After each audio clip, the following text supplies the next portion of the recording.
Defensively, I thought that's as good as we played in a while, especially in the first half. Obviously, I got tremendous respect for Coach Enfield and their program. They've had an unbelievable year. Their projected seed is ridiculously low, but that's typical of the West Coast bias. So I wish them all the best next week. Hopefully we can all do what we did last year. But our guys, like I said, our defensive effort was tremendous. We got multiple contributions on offense. We only got 46 attempts when we got to the foul line. So most we've been to the foul line in a long time tonight. So attacking the basket pretty well. So I thought the key to the game was our first half defense. We could have had a chance to get away from them by halftime, but Jules and Tiger's foul trouble stopped that. Okay, if you have any questions, please raise your hand. Start back there. Both Tyger and Jaime, where do you see the way you guys were playing last year at the end translating to where you guys are now? Are there things that you're replicating now that you were doing last year, or things that you want to replicate? I mean, I think of it like this. You try to play that way all the time. So whether it's last year, this year, or even 3 years ago, you try to replicate the same way. You try to play, and that's play perfect. Not make as many mistakes as the other team, and just keep going and try to, make right decisions and smart plays. I'd say we knew when we went on our run last year, we really locked in on the defensive side of the ball. So, Coach preaches defense, defense, defense. So just got to lock in this year again. Coach, last week against USC. I see the tie again, Sam. I know, it's a new one. Very impressive. You see him dressing up this year? I see. He's starting to step it up. Talking at the end of the last SC game, being kind of disappointed with the way things closed out down the stretch, and obviously 20-point game turns to a 10-point game last night, but tonight kind of holds steady in the last few minutes. How did that feel, kind of improving how you guys closed out on both ends of the floor? Well, a lot of that is, the line. We were able to play the guys we wanted to play. Last night, they're pressing Russell, as you know. But at the end of the day, like we said, at halftime, if they don't get to 60, they're not going to be able to catch us. So, like Tiger said, the thing about it is you get to March, you can't rely on shooting to win. There's going to be a game or two where you're probably going to have to score a lot of points to win. But you can control your effort, and if you defend, you always got a chance. So on a rough night, offensively, you still got a chance. So just happy with the way we defended, even down the stretch. For the players, you guys have won 8 of 9 now. What's been kind of the key to locking in? Obviously, defensively, you've been very solid. What's kind of gone into that? What do you guys think has led to this nice run you have? Being healthy. Yeah. Being healthy, I think, is one for sure. Like I said earlier, I don't think we had one game during the regular season where we had everyone 100% healthy. And now that we do, I mean, it's great. We got a lot of guys in rotation that can step up and make plays defensively and offensively. And I think just, watching film, being very attentive, following scouting report and things like that. So I think those all go into why we've been so successful defensively. Coach, pretty big impact couple of games for Peyton Watson in 12 minutes and then 8 minutes tonight. What do you think's gone into things kind of clicking a little bit more for him here? Well, I think, his defense always helps us.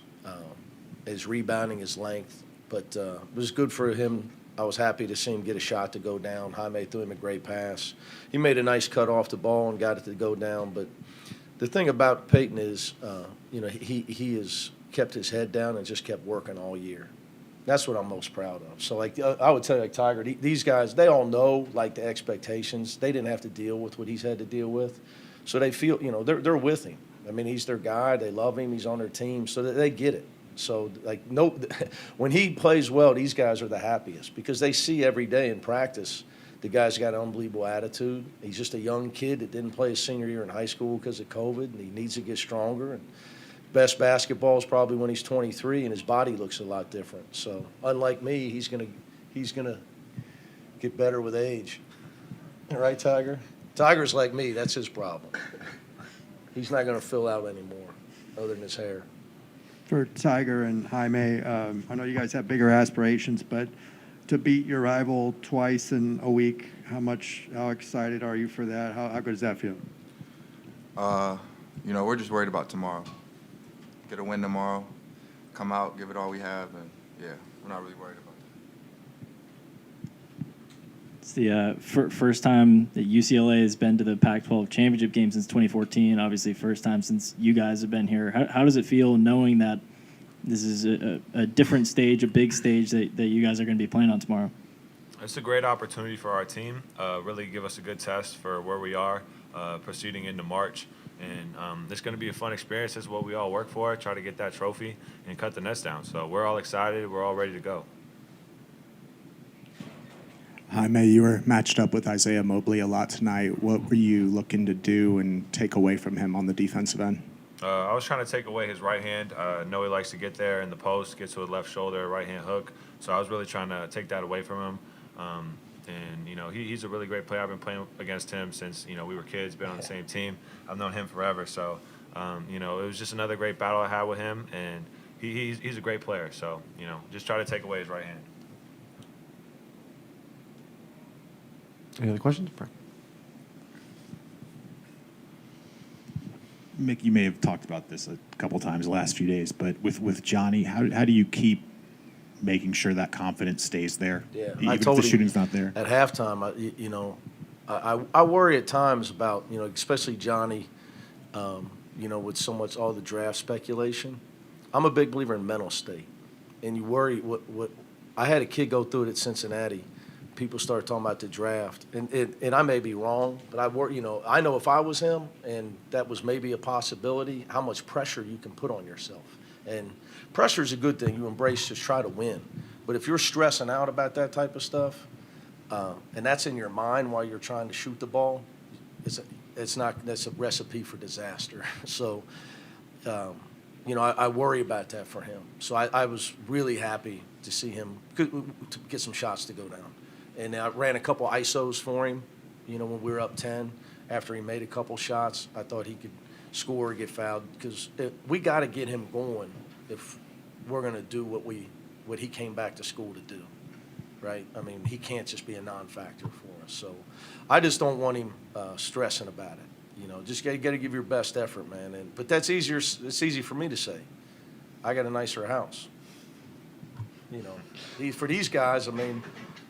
It's easy for me to say, hey, man, just do your best. Don't worry about your future, when you got my contract. So, but you got to try to relieve that stress for him somehow. You guys, obviously, last year in the bubble and everything, had the thing after every win, you slap the name up on the bracket. You're doing a little bit of that now here as you're leaving the court with the fans cheering you on now. You had Russell do it tonight. How fun was that? Just obviously a little similar to last year, but different in some ways too. It's a little different. The bracket's a little smaller, but, seeing Russ just run down and everybody surrounding him, just smacking on the board, it's a good feeling. Obviously, it's a good feeling to win, but just see all of us rally around each other, stay together. Because those are my brothers, so it's always good. Sam's got hair like Russ. Right? They're related. I believe it. Oh, yeah. You can't tell? Look at them. They both got all that hair. Brad Pitt. It's ridiculous. Any other questions? Before I go, I'll just say, like you guys talked, Ben, you were talking about rivalry, and you say, like, we don't have animosity. We just don't. These guys, Tiger doesn't, but, I just 3 years ago, Andy Enfield's a great guy. I know Eric Mobley, Jay on their staff, used to work with Coach Palmer, Chris Capco. They're great guys, man. So it's nice to be in a healthy rivalry because it should be about basketball. But you see these guys before the clock hits 0, just tremendous respect for each other. So it's good for our game that you can have a rivalry like that and it can be about basketball and not about hatred and stuff like that. So wish them all the best next week.